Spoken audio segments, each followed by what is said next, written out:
So as I was saying, Bell Hooks' interesting take on feminism, this idea of including men into the feminist movement.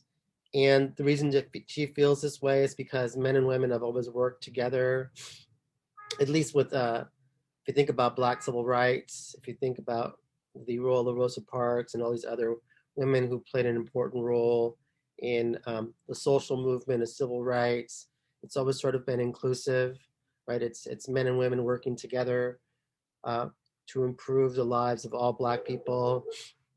And certainly, if you look at Latinos, it's sort of been the same way. It's been men and women working together. If you think about people like Dolores Huerta, or those sorts of folks, right, working together alongside with men to create social change. And so, she don't think that she doesn't acknowledge the fact that there's this problem that men have, which is the idea of sexism, right? This is a problem, and she does acknowledge it. So I don't think when I'm talking about bell hooks and her feminist theory that she doesn't acknowledge the fact that men have this issue to overcome, which is sexism. And so she acknowledges it and obviously thinks it's a problem, but she also believes that men have the ability to overcome that, and that one of the fastest way to change the ideology of men in general, right, is to obviously talk to other men. And so if men are leading the charge, it could speed up the process of equality for everyone, not just for women. So, anyways, that's a little bit about bell hooks. Hold on, let's see if there's a question. And so bell hooks also has another theory besides her feminist theory, which I really like. By the way, I really like her point about education and about the fact that the people who are educated oftentimes within families become marginalized. They should be looked upon as role models for the family because they broke the cycle. But in many cases, those folks are not looked upon as role models. They're marginalized as opposed to they should be seeked out for advice, but they're not. And so, anyways, I do like that point. Anyway, so bell hooks is media and film theory. So she is borrowing from something called critical race theory, which we'll talk about in more detail when we get into critical race theory, because we'll actually talk about that. But critical race theory essentially comes from law. That's a Derek Bell a theory, and it's a law theory that it's spun off into critical race theory, which essentially is examines society and culture and how it sort of categorizes race and marginalizes, by the way, race, and also the idea of how power is executed in the United States. And so this theory is a relatively new theory, really started in the 1980s.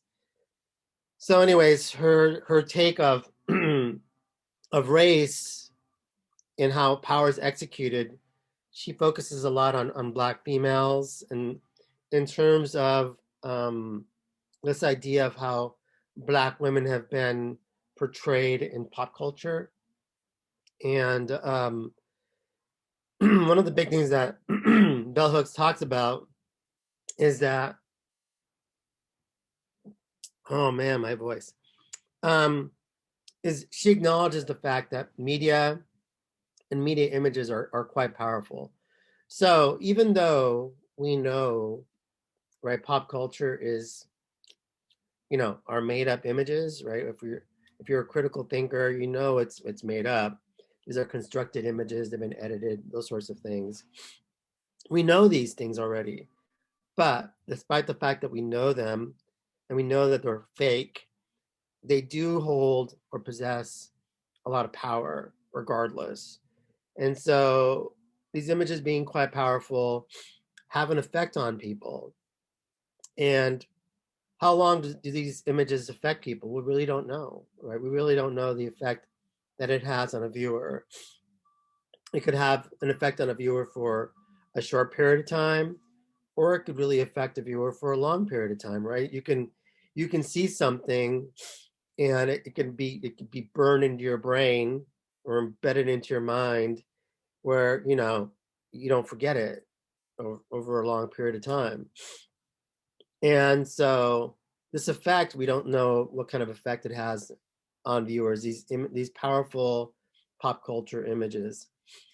And so one of the things that Bell Hooks argues, she believes that Black females especially have been the people who have been the worst, or have been depicted the worst in the history of pop culture. She believes that Black women have traditionally been given terrible roles in Hollywood and entertainment, and or they've been excluded from entertainment. So if you think about a movie like The Help, which I really kind of like this movie. So think about this particular movie, and also think about what she talks about when she talks about intersectionality and the levels of oppression. She does acknowledge the fact that obviously all women are oppressed, but there's also this level of oppression, and some of it's based off of your class, but also some of it's based off of your race or ethnicity.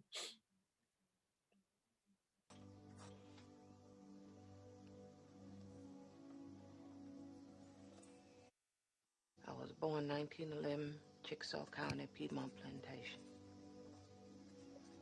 And did you know as a girl growing up that one day you'd be a maid? Yes, ma'am, I did. And you knew that because? My mama was a maid. My grandmama was a house slave. House slave. Do you ever dream of being something else?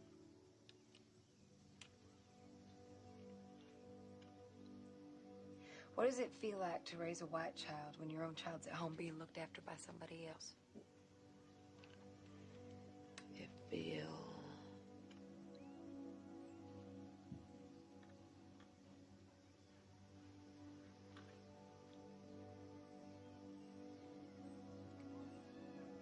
I done raised 17 kids in my life. Looking after white babies, that's what I do.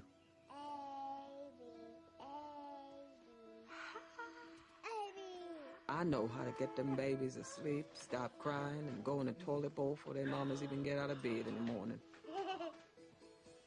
Babies like fat. They like big, fat legs, too. That I know.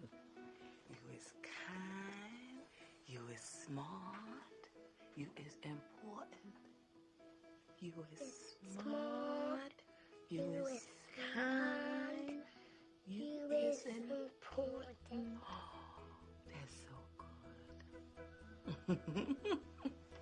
That's so good. I work for the Leafalts from 8 to 4, 6 days a week. I make 95 cents an hour. That come to $182 every month. I do all the cooking, cleaning, washing, ironing, and grocery shopping. But mostly, I take care of baby girl. And Lord, I worry she gonna be fat. Me moly. Ain't gonna be no beauty queen either. Hey, Beline! Rich Club's in an hour. Did you finish the chicken salad? Oh, and Hilly's deviled eggs. No paprika. Does this dress look kind of...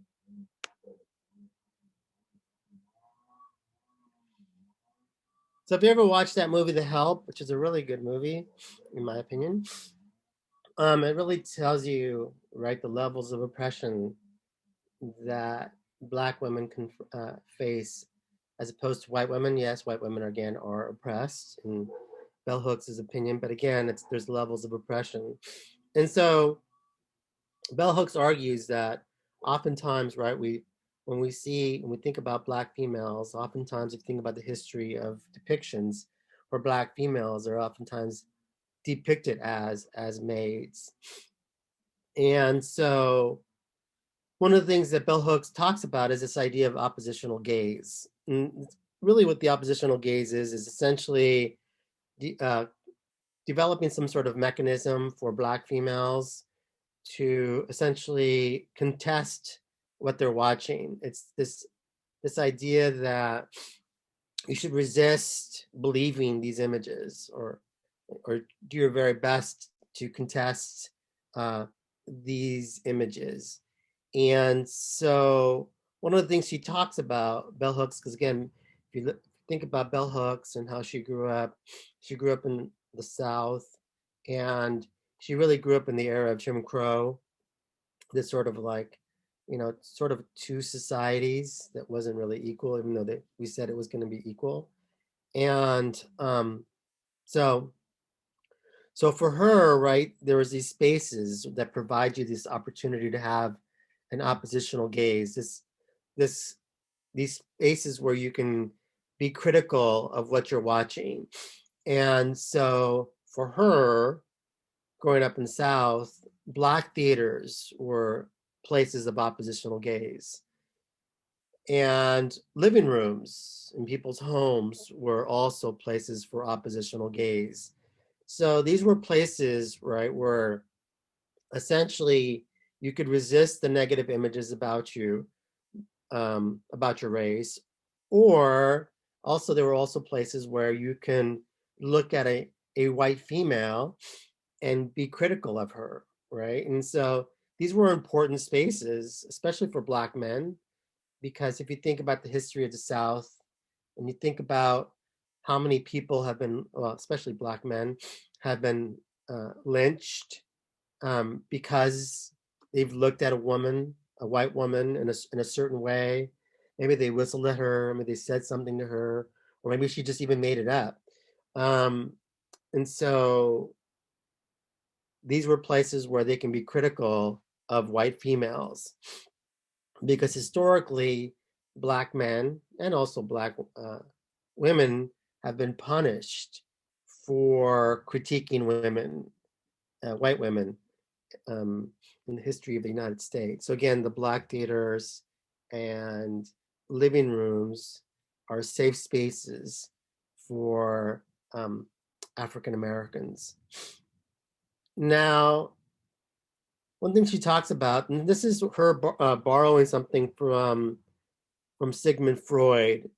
So is anybody familiar with the phrase scopophilia and know what that means?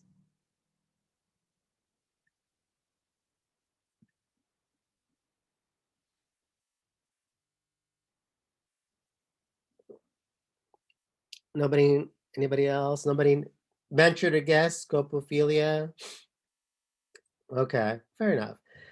So scopophilia. So scopophilia is a Freudian term, and really what scopophilia means, you guys have all know the phrase or heard the phrase, or know of the idea of the peeping Tom, right? This idea, the reason that people, there are peeping Toms out there is because they get pleasure from looking, right? This idea of peeking into people's windows or gazing into somebody's window, especially when a woman's changing, especially if she happens to be beautiful, but I suppose any woman, they get pleasure from looking at her. Everybody heard of this phrase? Peeping Tom. Yeah, like Norman Bates. Exactly. There you go. Norman Bates is a good example of that. There's another movie with oh gosh, what was his name? I think it was called The Room or something like that. Um, Jimmy Stewart, and he was looking over at Grace Kelly. Grace Kelly would be changing every morning. He would gaze out his window and see her changing, or just even see her. And I think this is a Hitchcock film. But anyways, um, the idea of scopophilia, this idea of you get sexual pleasure from gazing at somebody. And oh, I haven't seen the TV show You, but maybe, yeah, Back to the Future. Yeah, I think that's right. Oh yes, there is that scene. Yeah, very good, Alyssa. Yes, and I don't know the TV show You, but there's lots of examples, right, of this idea of the gaze and you getting sexual pleasure from the gaze. And so the thought is, a lot of Freudian people who borrow from Freud say that when we walk into a movie theater, for instance, we walk in and we're in this dark space and we're staring at this, big screen, and we see these beautiful folks on screen, right? Male or female or whatever. They're on screen and they're gorgeous and they're gigantic and they look flawless. And so we see these individuals and we're getting some sort of sexual pleasure from looking at these individuals that are on screen, just like we would if we were being peeping toms. Same sort of idea. And so one of the things that Bell Hooks talks about is this idea of cultural scopophilia, this idea that men, because again, she is essentially criticizing men, and rightfully so, for this idea of the way that women of color are depicted. And so, in her opinion, and this has been proven over and over again, if you think about the history of movies, and certainly if you think about the history of TV too, is that cultural scopophilia plays a very important role in how women are, especially women of color or ethnicity, are portrayed on the big screen.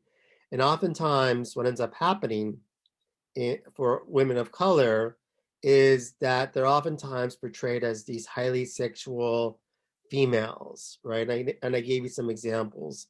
The half-breed harlot is the Latina, the highly sexualized Latina. The dragon lady is the highly sexualized Asian. The Jezebel, I think comes from the Bible, I believe, is the highly sexualized African American. And so these women, right, these women of color are essentially portrayed as being more sexual than the typical Caucasian woman. They're portrayed as being more street savvy than the typical Caucasian woman, having more street smarts than the typical Caucasian woman, right? And so this has been a very common depiction of women of color if you think about the history of cinema.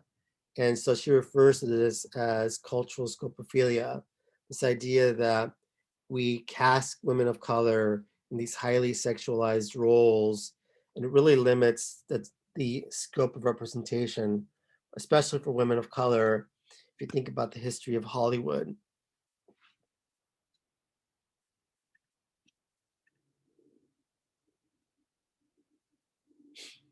Yes, it is. Back to the Future is a very good movie. Fond memories of my youth when I still had hair. So one last point. Has anybody ever heard of Sarah Sarti Bartman? If you've taken any sociology classes, I think they might talk about her, or American Studies. I think they probably talk about her. So Sarah Bartman was this African American woman, obviously, as you can see here, and she had, very voluptuous body, as you can see here. And I think these images are probably a little cartoonish. I don't know if she actually looked like that, but anyways, her body was, she was essentially this museum exhibit in Europe. And so people using scientific racism again would make the argument that look at this woman's body, look at her in comparison to a typical Caucasian female. And so this is one of the reasons why this debate between do we all come from the same place, monogenism versus polygenism. The argument, what some people would say, some scientists, and would say, look at Sarah Bartman's body. Sarah Bartman's body is different than a typical Caucasian woman. And so therefore, there's no way these, Black women could come from the same place as a Caucasian woman. There's just no way. And so she was one of the parts of this debate that people would use her, right, as an example of this idea that Black people come from different places. And so, unfortunately, as you can see here, she had a very short life, very short life. She died at the age of 24. She might have been 25, but I think she was 24. And so, what ends up happening is that after she died, instead of having a proper funeral and buried and taken back to wherever she lived, I can't remember what country in Africa she was from, but instead of having this proper funeral and those sorts of things, she was essentially dissected. Literally, her body parts were dissected, and so things like her buttocks, her breasts, those sorts of things, were essentially continued to be part of the exhibit. And mind you, her body was a part of an exhibit in Europe up until the 1970s. So she wasn't even given a proper funeral. It wasn't until this outrage started in the 1970s where essentially the museum that had her body parts essentially, preserved, um, you know, essentially gave her a proper burial. But think about how long it took. It took almost, she's almost, she's over 180 years old before they finally gave her a proper funeral. Because, again, her body was part of a museum exhibit.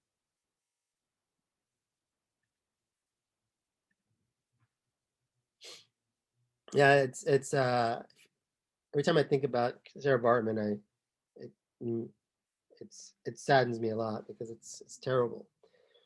So again, think about the idea of cultural scopophilia, we sexualize women of color, right? Because again, her breast, her butt, I even think her vagina was part of this museum exhibit. So her body parts, and people would come and be fascinated by her body parts and examine them up until the 1970s. And again, it's horrific if you really think about it.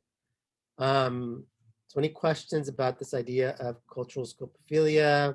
Again, think about Sarah Bartman and the debate that raged around her and whether or not, Black people come from the same place as white folks. Questions? All right, so moving on, we have Stuart Hall's theory of representation. I really like Stuart Hall. You're gonna hear a lot about Stuart Hall. You've read a little bit about Stuart Hall already. Um, he's a great scholar. It comes from the Caribbean. Was educated over in England, and so Stuart Hall talks about the idea of what is culture, and again, right, the theorists have different ideas and definitions of what is culture, as Raymond Williams pointed out and a few others have pointed out. It's one of the most difficult words to try to really define. And so for him, right, culture is a site of a consent or it's a site of unbalance. So again, think about what culture is: a site of consent or a site of unbalance. So he's kind of saying two things, right? He's saying, yes, culture or pop culture, if you think about it, can be used by the powers that be to control us, or it can be a place where, essentially pop culture can put a mirror in front of our faces and say, this is what's wrong with our society. If you think about the history of rap, right? At least early part of rap, a lot of early part of rap was essentially um, contesting the dominant narratives of our society, pointing out that look what's going on in the inner cities, how we're not essentially investing enough money into these neighborhood communities, those sorts of things. It's a site of unbalance. If you ever watched the movie NWA, but if you think about Eazy-E and those folks, right, and their critique of society, that would be an example of what I mean by unbalance. And again, music has often been like at the forefront of leading the charge in terms of critiquing society. It's been documentaries and it's been music. Feature films, less so. So, anyways, media, in his opinion, transforms or constructs an ideology through what he calls a chain of meanings. So a chain of meanings, if you think about the history of music, or if you think about the history of cinema, or if you think about the history of TV, you've been seeing in your life, right, a chain of images or a chain of meanings. So think about how certain groups have been portrayed historically by our pop culture, or think about the history of African Americans and how they've been portrayed over time by our pop culture. Think about the history of Latinx and how they've been portrayed in the history of pop culture. Indigenous folks, if you think about Asian folks, Muslims, Jewish folks, you can, think about all the different marginalized groups in the history of of uh, of our country. There's been a chain of meanings for each and every one of these groups.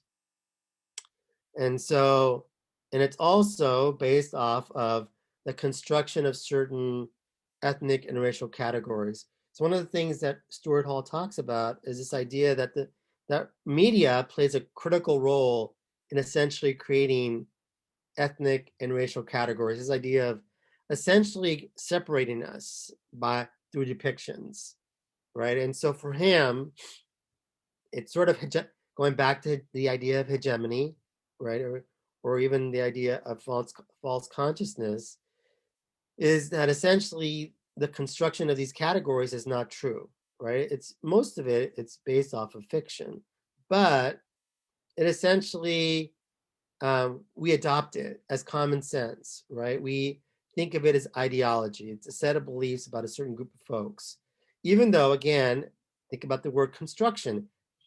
These categories have been constructed, meaning that they're not true, at least not fully true. They're partial truths.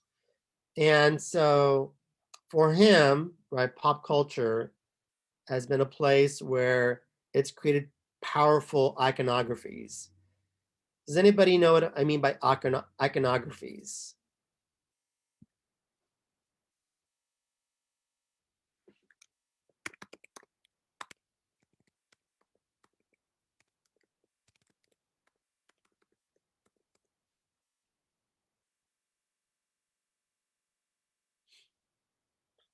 Uh, pretty close, pretty close, Madeline. It's pretty close. Actually, it's the first part is, well, actually, you're right. It is iconic images. It is iconic people in a sense in terms of representation, and it's also iconic places. So you're very good, Madeline. So this idea of icons or iconography is that we've been used to seeing people in certain places, right? I gave you the example here of Native Americans in reservations, or Black people in ghettos, or even Latinos in ghettos. And so it creates this powerful, really what we're referring to is powerful backgrounds that we're used to seeing people living in. And for him, right, is these images are really difficult to contest because we're so used to seeing these folks in these iconic, as Madeline pointed out, these iconic places. And really, if you think about people, iconic costumes. And so we're so used to seeing these folks in these certain environments that we're not even accustomed to criticizing or critiquing or thinking is this really true? We just believe it to be true. So very good, Madeline. So this idea of iconography. So think about what you're seeing here.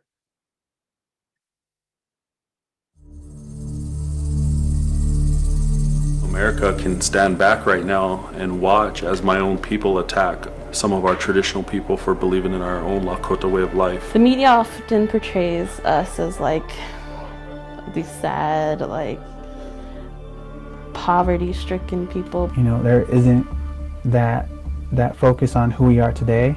We live on the poorest county in America. It's poverty-stricken, but just because we live in poverty don't mean we're poor. Do you feel American? Nah, I've always been taught. We were Indian, we were Lakota first before we were anything else, before we were Christian, before we were American.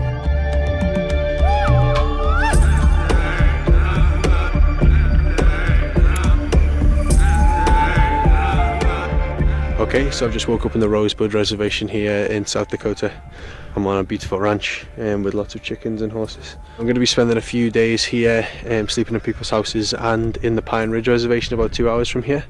I want to find out what it's like to live here, but also how younger people can envisage their future and how they feel about modern day America as a Native American.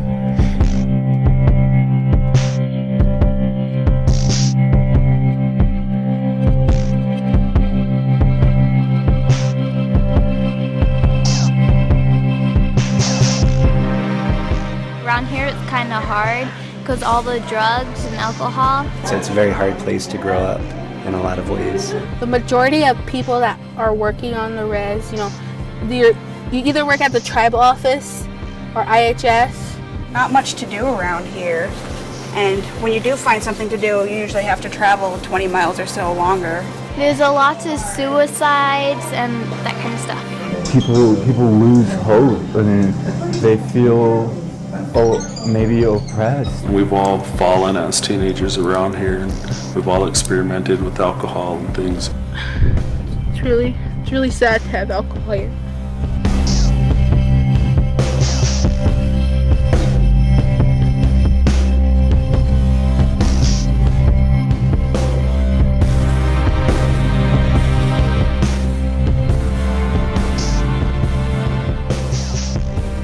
One thing about these kids here is they're survivors and they're fighters, and a lot of them are wanting change.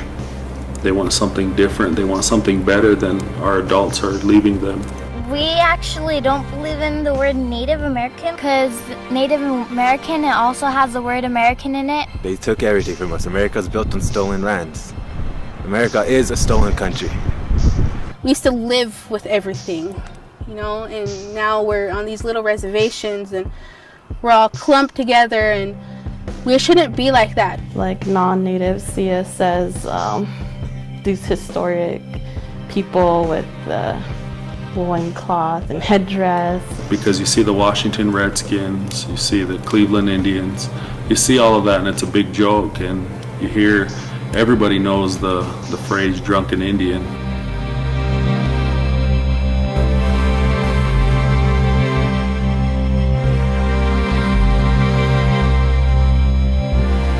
We may live in this really rough situation, and it's very real, but that there's hope and that our culture is alive still. I think it's important for our young people to have role models and to see other people going out and doing big things and coming back to the reservation and showing them that there's other things that out there and this is what we're doing and you can do this too,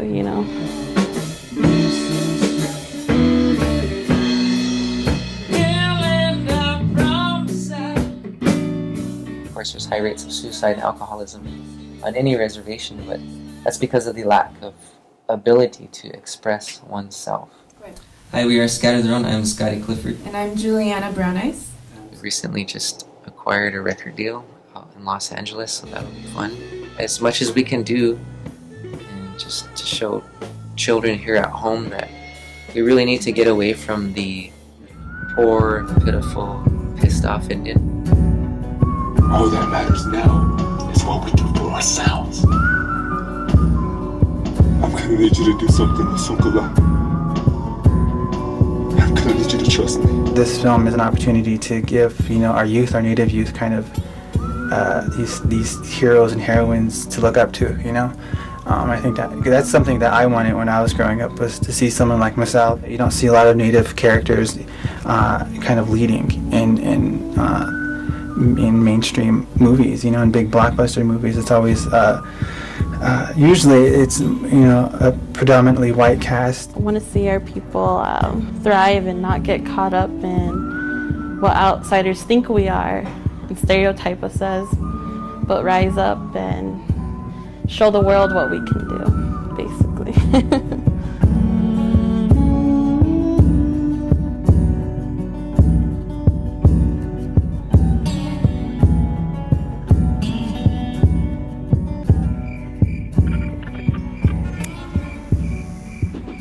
So if you think about the history of Native Americans in terms of like how they're still depicted in our pop culture, they're essentially timeless, right? If you think about the images that we envision a Native American, the symbols, the background, right? The headdresses, those sorts of things. And sometimes we forget, because we think of them as timeless, is that they're growing up in some of the worst neighborhoods in our country. The per capita income of some of these counties that Native Americans live in are the lowest per capita incomes in the country, the entire country. And so they live in the worst places, some of the worst places in our country. And so, but because we see them as this figure, these symbols, it's hard to wrap our head around a Native American living in modern culture, because we still think about how the way they were depicted in Westerns, right? Or in books, these old tales. And so this is what I mean by iconography, these iconographies, because if you think about the number of Westerns that were circulated in our society, right? There was hundreds being made in the 30s and 40s, especially the 30s and 20s, I should say. It's hard to get rid of these images in our heads. So I'll get to double vision shortly. So one of the things that Stuart Hall talks about is this idea of intragroup and racial and ethnic prejudices that predate people. So again, if you think about Althusser, right? If you think about the guy who talked about ideology, and he talked about the idea that, are we being fooled by our ideology, or are we sort of in tune with our ideology? In other words, do we know how marginalized we really are, or the fact that this is not really our in a sense, our ideology? And so a lot of our prejudice, right, our ideology, our set of beliefs about other folks predate us, right? They come way before your mom and dad, heck, way before even your grandparents. And so they predate us way back when. And so, but these prejudices still exist, even though they do predate us. And so we haven't necessarily done a really good job of ending, right, or contesting these prejudices. So for media, essentially says that media depicts racism in two ways. And there's the overt racism, which obviously is not so great for our society, but those are easier to contest. They're obvious, right? Anytime you see, like, again, the African-American maid or the Latina maid or the African-American gangster or the Latino gangster or those sorts of stereotypes, those are overt. Those are like, oh, okay, that's an overt racist stereotype. Those are easy to contest. What Stuart Hall is much more concerned with is the referential or inferential, I should say, racist stereotypes. Those are more difficult to contest because they seem normal, right? Or natural. So the idea of always having like a Caucasian male lead, right, being the hero, that is, in our society, that's sort of normal, or has been normalized. If you think about the repetition of storytelling of Hollywood, historically, the hero has been a white Caucasian male. Or if you think about the heroine, oftentimes white Caucasian female. And so those are not really contested. And so for Stuart Hall, that's an issue, because we should question these images, right? They're difficult to contest because they're very subtle, right? If you think about the idea of a Latino gardener, you don't think of it as being sort of unusual, because you're like, oh, a gardener. I see Latino gardeners everywhere. Heck, my father was a Latino gardener. So nothing wrong with that, but it's just sort of a subtle stereotype, right? That we just don't question. And so for Stuart Hall, that's for him, that's more problematic, is that this idea that we don't question these, subtle images that stereotype us. Now, the idea of double vision. So basically, double vision could be good or bad. Going back to my example of the Lakotas living in South Dakota, somebody could see the good in those people. In other words, you see them and you have empathy for them, and you say, I'm rooting for them, or you might say to yourself, I'm gonna donate money for causes that may help these folks, those sorts of things. Or you might see the bad. You're like, oh, if they work hard, this idea of meritocracy, right? Well, if they work really hard, they can get out of that. Or it's their fault that they're living in the reservations, that sort of thing. And so for the viewer, you can see what I'm trying to get at is you can see the good or bad in an image, right? You can choose to blame that person for being in that situation, right? That would be the bad. Or you can see the good, like, oh, I know that not all Native Americans are that way, and I'm going to help out in any way I can to get some of these people out of that situation.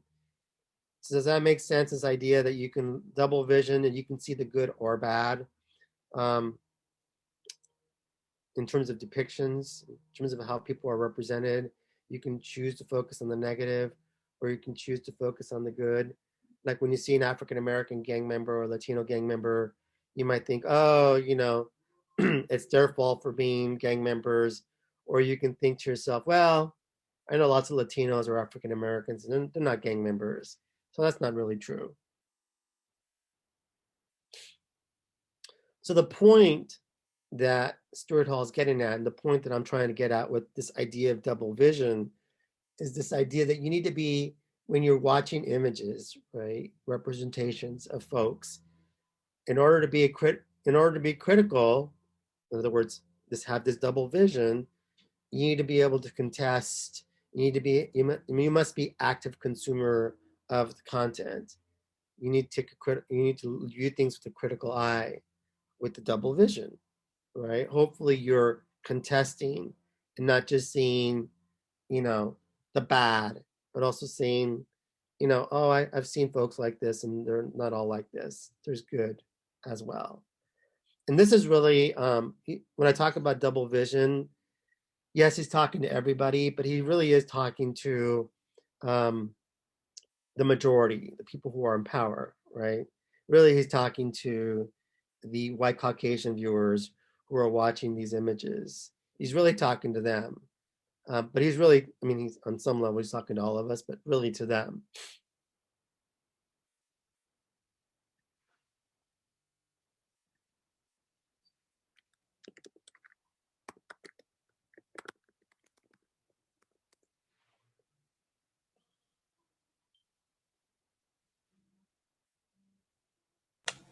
I have a question. I don't know.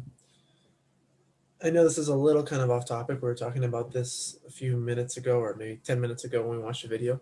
But that young girl was saying that Native Americans don't like to be called Native Americans. So Right. I was wondering if you knew the proper term as to what Native people of North America prefer to be called. Do they prefer to be called like their traditional tribes name, like Lakota people, or what would be? I'm ignorant, yes. so I. ideally, you would want to refer to them as their specific tribe. Okay. Like if you actually knew what tribe they were from. And I think the other proper term, and I'm not an expert when it comes to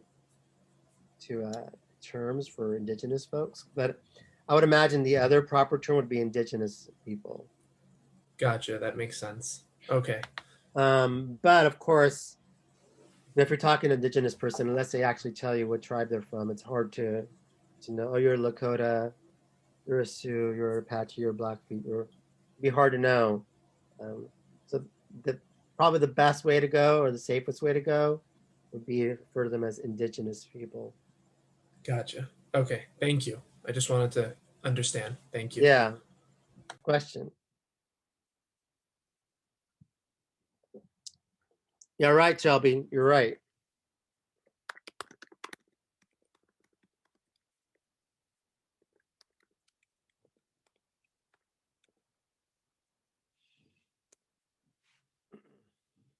Oops. I meant exclamation mark, not an L.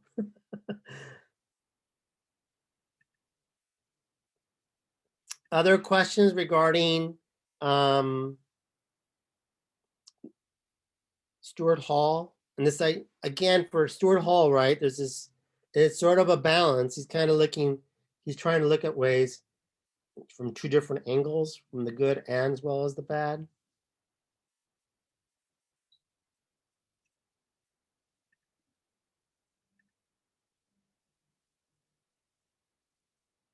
Right. That's right, Christina. You don't question the subtle racist images because they're subtle. They're our society's common sense. They're the norm.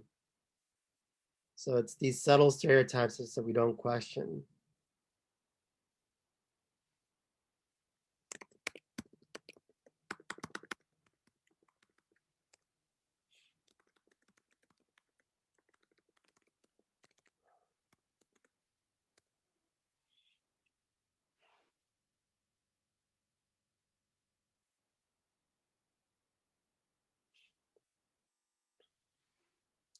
Right. That's correct, Alyssa. Because we're being lazy, we don't question what we're seeing.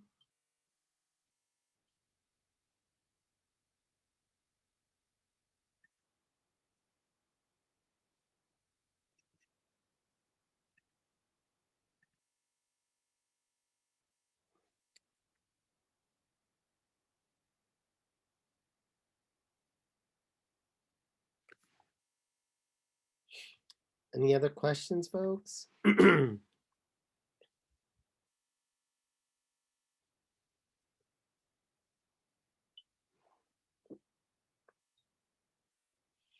All right. So Tadgeville and Turner, I really like this theory. This idea of social identity theory. So this discusses the psychological reasons for intergroup discrimination or stereotype. And so one of the things that I really like about Tadgeville and Turner's theory is they're really focused again on intergroup discrimination. So again, if you think about what I said about racial formation theory, when I talked about the Irish and the fact that at one point in time in our society, right, we racialized the Irish, even though they were white, they were racialized. And so same sort of idea. They were racialized because they were Catholic and for other reasons as well. They didn't speak English very well, those sorts of things. And so really those are psychological reasons for intergroup discrimination. Intra, right, which would be different groups, makes more sense and it's easier to explain. It's harder to explain why we stereotype even within our own group. So there's two parts for social identity theory, which they refer to as personal identity and their social identity. So if we look at social identity, if you look at this slide right here, so personal identity and then there's social identity. So personal identity would be how you define yourself, right? Your personal definition of yourself. And then there's this idea of social identity. Now, sometimes your personal identity jives with your social identity. In other words, I don't know, if your personal identity of yourself is that I'm a jock, right? And then when you go to school, you're maybe the star high school quarterback or the star wide receiver or whatever. That's also part of your social identity. You hang out with other football players, and that's kind of your clique, right, or your group, whatever.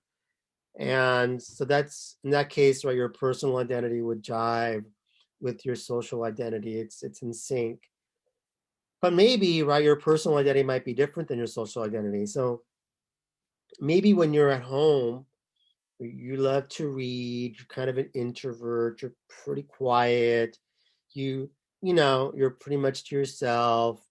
But then when you go out social, you might be the life of the party, right? Or again, you might be an athlete in your social identity and hang out with the football players or whatever team you play on, which your personal identity might conflict with your social identity.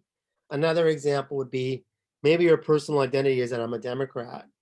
You believe in and you're more of a Democrat, but all your friends are Republican.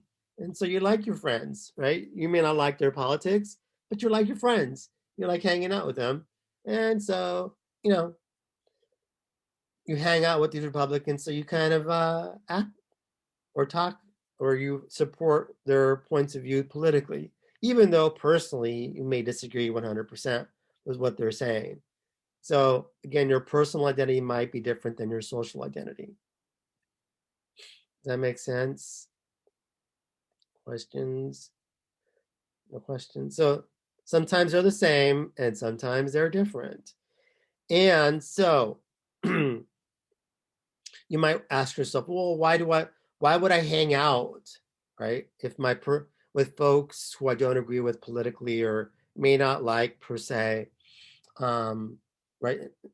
Socially speaking, if I was to sit down with them on a one-on-one, they may annoy the heck out of me. The reason you hang out with these folks is because because you identify with them, and essentially because you identify with them, it elevates your self-esteem, right? So you hang out with folks, even though again you may not agree with them politically or even socially, right? With social views, you hang out with them because it elevates your self-esteem. So therefore, you hang out with them, and you create these social categories, these social categorizations, and you hang out with them because you feel like, well, I feel good about myself when I hang out with these folks. And so what ends up happening, right, is that these folks, maybe yourself, you start essentially creating social categories. When these groups right here, right here, they start essentially creating within themselves like categories. Okay, if you want to be a part of our group, you have to play on the football team. You got to be a starter, or maybe you need to have a girlfriend, or those sorts of things. So you start creating categories about what it entails to be part of that group member. And then if you don't meet all the categories to be a part of this group, you start saying, okay, well, this person can't be a part of our group because this person's the second stringer, or this person is not a part of the football team, or this person reads too much, or this person gets his grades are too good. So you start creating distinct social groups based off of your social categories. Does that make sense that you create these categories about who is going to be part of your in-group, and if they don't meet these categories, they become part of the out-group, essentially. Questions? And this could happen again with any group. You see, at least when I used to be in high school, and I'm not sure if this is still the case. I don't know. I haven't been in high school forever. I'm like a dinosaur. But, when I was in high school, generally speaking, the football players had their own group, and the only group that they would allow into their group were wrestlers and maybe baseball players. That would be it. But for the most part, it was mostly all football players and, one or two baseball players and maybe a few wrestlers, but that's about it. Everyone else was not a part of their group. And then, of course, we have what they call the so-called nerds, really the smart folks, right? And even the smart folks within our school, at least when I went to school, had their own categories. So, in other words, if you were in the college prep classes, if you weren't studying, doing your homework during lunch, those sorts of things, then you weren't part of that group. We had drama folk club people who were part of the drama club, and so if you weren't into like theater and watching movies and those sorts of things, then you weren't a part of that group.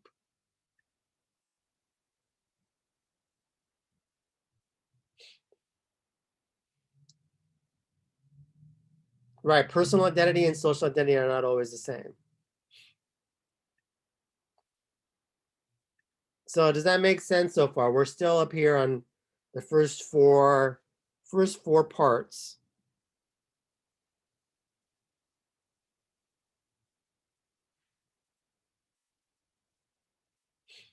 So your personal identity may not be the same as your social identity. And then you hang out with folks down here, these social groups, and then the reason that you hang out with these social groups is because they make you feel good about being a part of this social group. But this social group also creates categories about what it entails to be a part of this group. And so they do this because it facilitates this idea of creating distinct social groups. So if you're not, again, a part of the football team, if you're not a good wrestler or a good baseball player or a good athlete, and when you're not a part of this group, those sorts of things. Mean Girls is a good example. Yes, Mean Girls is perfect. Go ahead. Go ahead. No, same.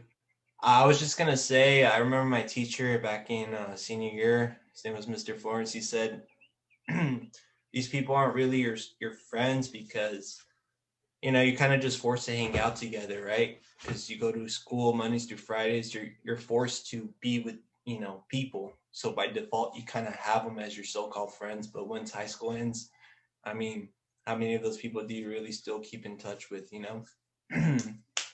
Very few of them. Mm-hmm. Exactly. I just want to share.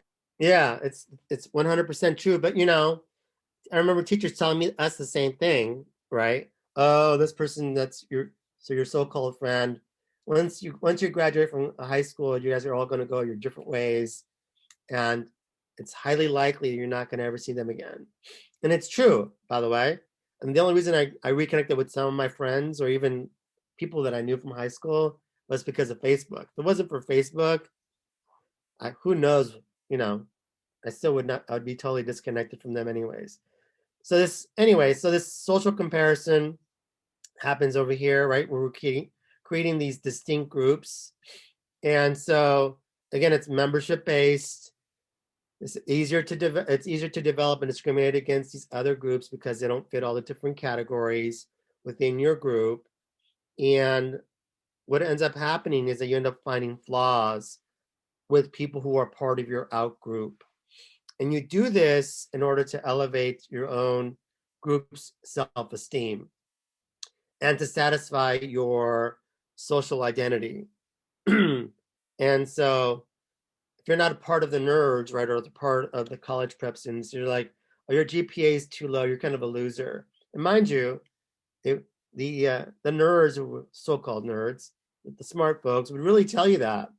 They would not want you to part of your group because your GPA was not good enough. And they would literally tell you that. And so, or they would ask you things like, which colleges have you applied to? Those sorts of things. And so that was really their way of essentially elevating their own group's self-esteem, right? Their social identity, to elevate their themselves in the pecking order of society.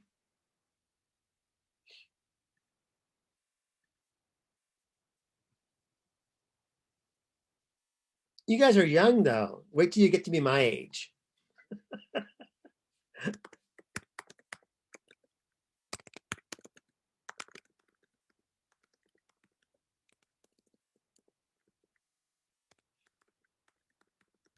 How did you know that one friend of yours, you know, the one that you said was like 6'4"? Like, did you guys know each other from high school? No. Oh, okay. We know each other from college. Got it. Most of my friends that I still have, that I'm still in touch with, I went to college with them. I have very few high school friends that I keep in contact with. Maybe there's 2. And the only reason is because we used to wrestle together and run all the time together. I don't know. We bonded over wrestling. So this idea of finding flaws. Everybody understand this? So what we end up magnifying is differences and as well as similarities. And so what I mean by that is this idea of differences is that you end up, even though the differences might be very minute. So for instance, you may not be part of, let's say, the cool group, the cool jock group. You might be still pretty good in athletics, but maybe not quite as good to be part of their cool group. But they would magnify the difference. Oh no, it's like we're a way better athlete than you. Or if you're part of the nerds, right, or the ones that are academically gifted, you might have a GPA of 3.1 or 3.2, but it's not 4.0. They're like, oh well, yours is not good enough. Look at 0.8. It's a huge difference. But also, that could be intergroup, but it could also be, by the way, they can do this for race, ethnicity, those sorts of things. But also similarity. So in other words, because you're outgrouping other folks, you feel like the people within your group are doing the same thing. Does that make sense? So when I was in school, I was part of like all these different groups. I was never really part of one group. But one thing that I would find similar, or think that was weird, is that some of the group members would say, well, why are you hanging out with that group over there? They're this and this and this. Or why are you hanging out with that group over there? Because you're this and this. And essentially what they were doing is they were thinking that, if you're part of our group, we all think the same. You should view all these other groups in a similar fashion that we view them. So this idea of, have you guys ever heard the phrase groupthink? It's actually, by the way, a theory as well, that you all think the same way about a different group. You feel like everybody within your group feels the same way as you do, even though it's not true. Is groupthink the same as kind of like there's a group of guys and one guy does something stupid, so they all start doing something stupid? And like something they normally will, like one of the guys maybe, or 2 or 3 of the guys normally wouldn't do, but because they're in a group, they're like, is that what groupthink is? Or am I thinking? It is actually what ends up happening in groupthink is that you lose sort of your identity, right? You feel like you do these things, like let's say the protests where people started breaking into the stores, and you're seeing this. At least I was watching it on the media.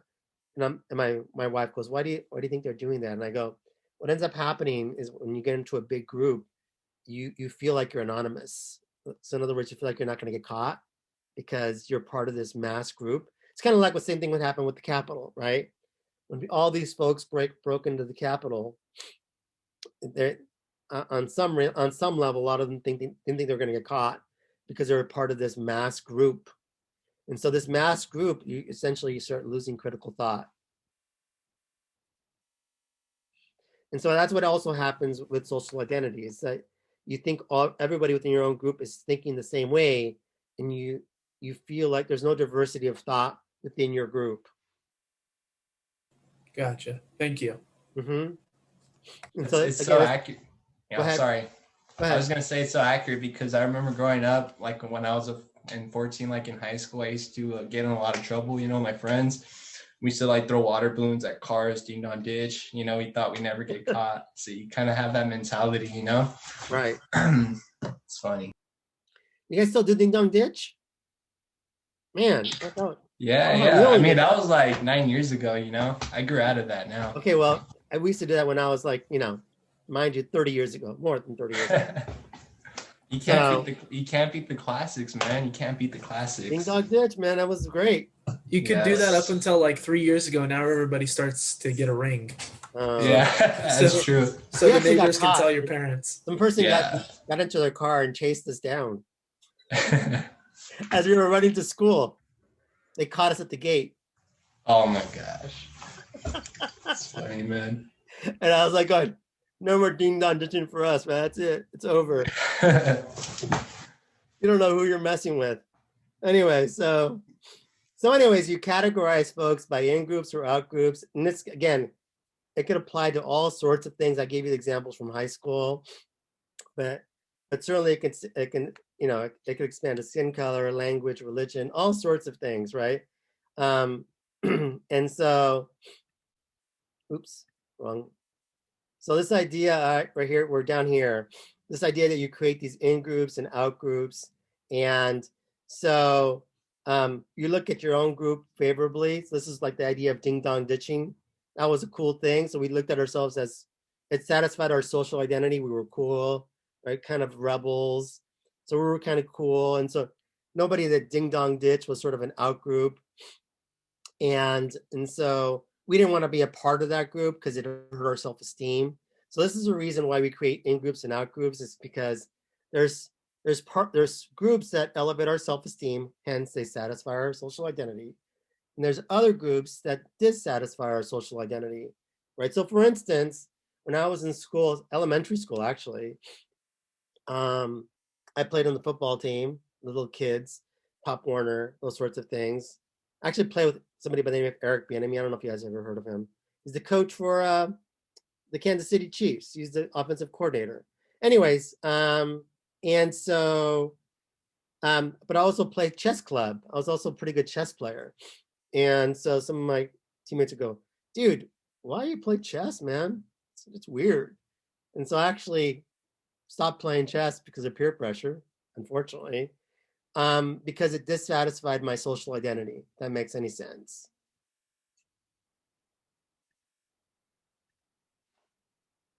Yes, chess is making a comeback. Chess is actually a really great game. I really wish I would have stuck with it, but nope. I caved into peer pressure, unfortunately.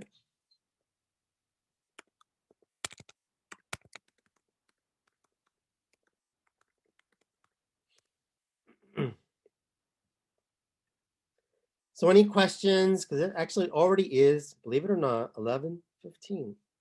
I can't even believe how fast time goes.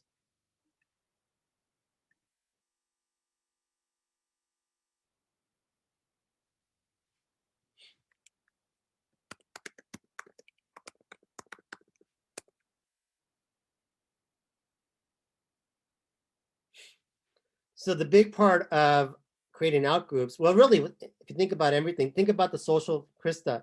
Is it Christina? Oh, hold on, let me go back. Christina, think about what we're doing right now with Democrats and Republicans in terms of how politically divided we are and how we create out groups and in groups based off of our political ideology, right? We might, at the end of the day, we're all Americans, right? There's a lot of commonality between us, regardless if you're Democrat or Republican. But because you vote a different way on a few key issues, you marginalize that other group based off of their political ideology.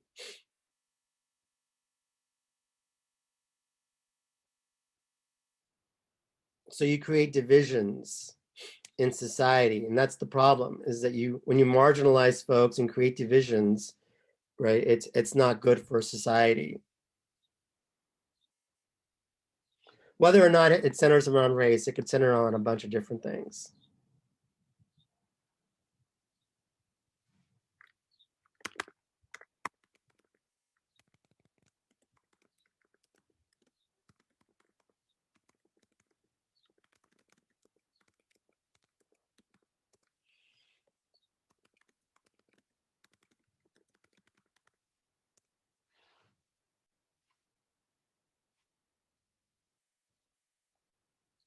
The problem is, right, and I know I'm going over time, is that even though I talk about this as being a high school thing, is that we really don't outgrow this mentality even as adults. Even when we know consciously it's not good to think this way, we continue it.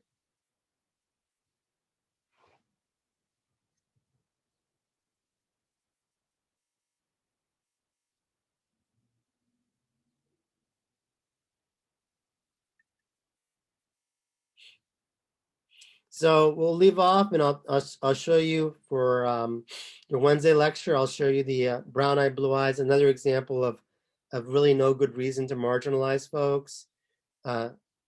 Jane Elliott talks about this, the marginalization of folks based off of the color of their eyes. Again, not good for society. So we'll leave off that on Wednesday.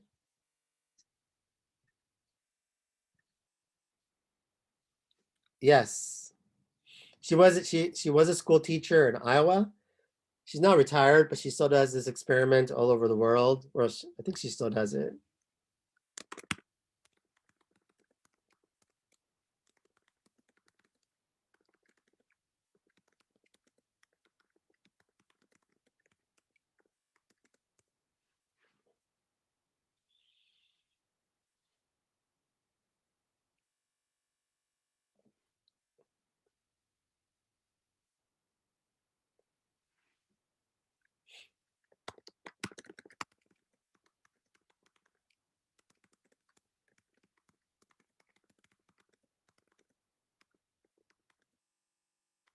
Thanks, Professor. Have a good week. All right, you too.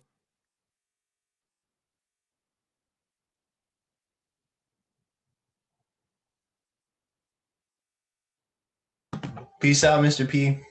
Have a Professor good one. P. I apologize. Hey, I know that you sent me an email saying like don't call me by Mr. because you prefer Professor. I apologize. I work at an elementary school and I'm so often so many times I'm surrounded by people referring as Mr. and Mrs. What would you say? Sorry. I accept your apology. No, I said it's a Gemini. Get used to it. Yeah, of course. But yeah, that was pretty much it, man. Have a great day, and I'll see you in another week. Yes. And go do that dish while you're at it, okay? All right, thank you. Uh-huh.